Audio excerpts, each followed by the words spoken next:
Hello, and welcome back to yet another episode of Duck TV Sports Update. I'm your host, Ruby Quintero, and today we have a thrilling show for you.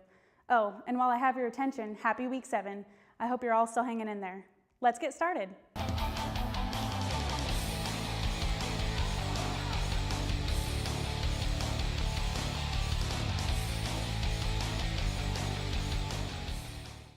Throwing it to Oregon women's basketball, if you didn't get to see them play against USC, you missed a heart-pounding adrenaline rush. Taking the game into double overtime, Oregon fought for their win all the way until the end. With the recent return of Lexi Bando, she made an amazing comeback with a bank shot in the second overtime. Another amazing performance by Ruthie Hebert as she went a perfect 12 for 12 while racking up 27 points. In their next game on February 19th, Oregon will face a previous season win against UCLA. With this win hanging over their heads, UCLA will look to take vengeance.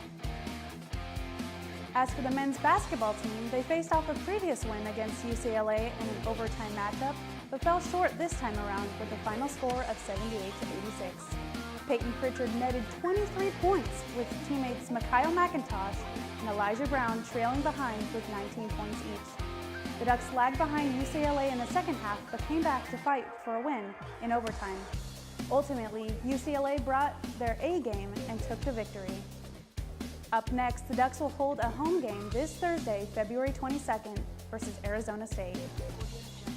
Pitching it to Oregon women's softball, they proved an outstanding performance this weekend in their Puerto Vallarta College Challenge with a 3-game winning streak, but fell short to Ole Miss in a 9-inning game with a score of 0-1. Pitcher Megan Kleiss tied for pitching the third most backward Ks with 16. She is just 2 short from the Oregon record. Oregon currently holds a record of 9-1 and are ranked 3rd overall in the nation. The Ducks are going strong early on, so be sure to mark your calendar for their first home game on Thursday, March 8th. This weekend, men's baseball traveled to Las Vegas, Nevada to kick off their season in the Marucci Desert Classic. The men took home 2 wins against Loyola Marymount and Indiana State, but lost to UNLV.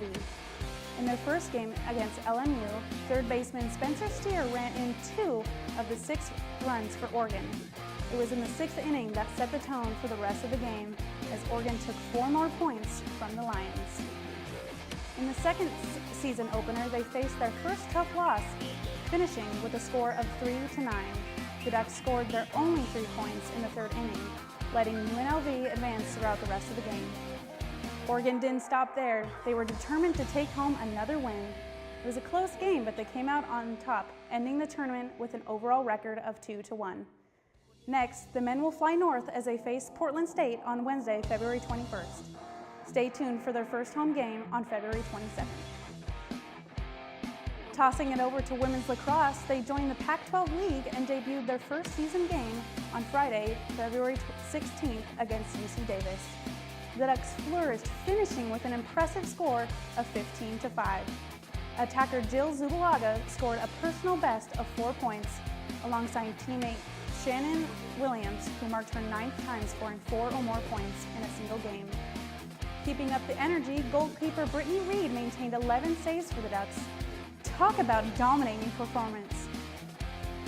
That's all I have for you tonight. Be sure to follow us on Facebook, Instagram, and Twitter for all things Oregon sports. Catch you later, folks.